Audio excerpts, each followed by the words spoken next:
Olá! Vamos mergulhar um tema que é certeza de cair na prova de direito processual penal: competência. Entender isso é fundamental e a gente vai descomplicar tudo agora. Pois é, a grande questão é essa. Diante de um crime, qual juiz é o responsável pelo julgamento? É exatamente isso que as regras de competência vêm para responder. E saber essa resposta é o que vai fazer a diferença no seu resultado. Antes de mais nada, vamos firmar a base. Pensem assim: a jurisdição é o poder de julgar, é o bolo inteiro. Todo juiz tem jurisdição. Mas a competência é a fatia desse bolo. É ela que define qual juiz vai ficar com qual caso. É o limite do poder de cada um. E qual vai ser o nosso caminho? Primeiro, a gente reforça essa diferença fundamental entre jurisdição e competência. Depois, a gente entra de cabeça nos 4 critérios essenciais. Vamos ver um por um: matéria e pessoa, local e função. E para fechar, aquele resumo matador para fixar tudo para a prova. Ok, vamos ao que interessa. Os 4 critérios fundamentais.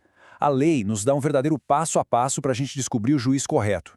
E entender essa sequência lógica é o segredo para não cair em nenhuma pegadinha. E aqui estão eles, os nossos 4 pilares. E atenção, é nessa ordem que a gente analisa, ok? Primeiro, a matéria do crime, depois, a pessoa que cometeu, em seguida, o local e, por fim, a função dentro do processo. Memorizem essa sequência. Agora, vamos dar um zoom nos 2 primeiros critérios. E um detalhe importante: matéria e pessoa geralmente definem uma competência que a gente chama de absoluta. Sabe o que isso quer dizer? Que ela não pode ser modificada, não tem acordo. É aquilo e ponto final. O primeiro critério, então, é em razão da matéria, ou ratione matéria. A gente olha para o quê? Qual foi o crime? Qual a natureza dele? Dependendo da resposta, o caso já é carimbado para uma justiça específica. Para ficar mais claro, olhe os exemplos. Se o crime é militar, o caso vai para a Justiça Militar. Se é eleitoral, para a Justiça Eleitoral. Existem também os crimes de competência da Justiça Federal. E o que não se encaixa em nada disso, bom, o que sobra vai para a Grande Justiça Estadual.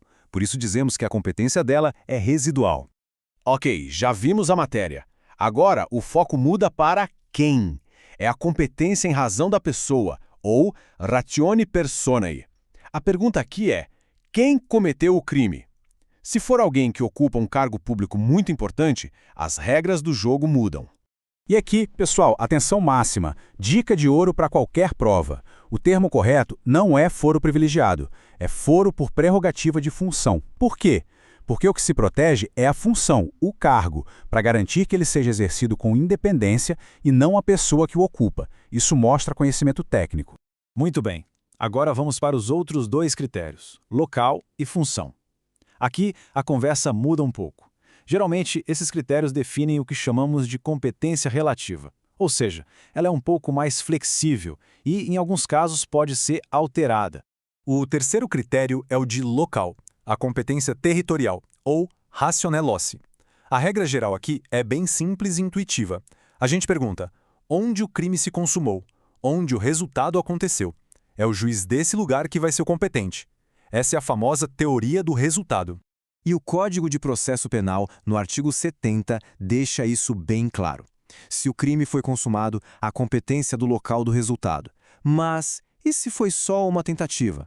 Cuidado que aqui tem pegadinha de prova. Na tentativa, a regra muda. A competência é do local onde aconteceu o último ato para cometer o crime, o último ato de execução. E para fechar nosso quarteto, vem a competência funcional. Essa aqui olha para dentro do processo. É como uma divisão de tarefas. Ela organiza quem faz o que ao longo do andamento do caso. E essa divisão de tarefas pode ser de 3 tipos. Por fase do processo, um juiz cuida da investigação e outro do julgamento, por exemplo. Por objeto do juízo, como no tribunal do júri, os jurados decidem se a pessoa é culpada ou inocente e o juiz aplica a lei. E, por fim, por grau de jurisdição, que é a divisão entre a primeira instância e os tribunais que julgam os recursos. Bom, a gente viu bastante coisa, né? Então, para garantir que tudo isso fique bem amarrado e fresco na memória na hora da prova, vamos consolidar o conhecimento com um resumo direto ao ponto. Olha só essa dica para memorizar os critérios que geralmente geram a tal da incompetência absoluta. Aquela que não muda. É só lembrar da sigla MPF.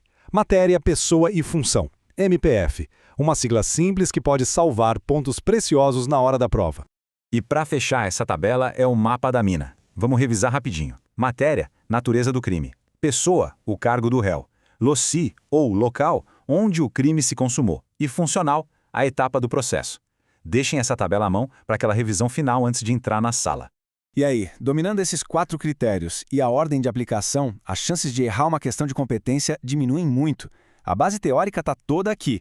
Agora o segredo é praticar, fazer muitos exercícios para esse conhecimento virar quase automático. Bons estudos!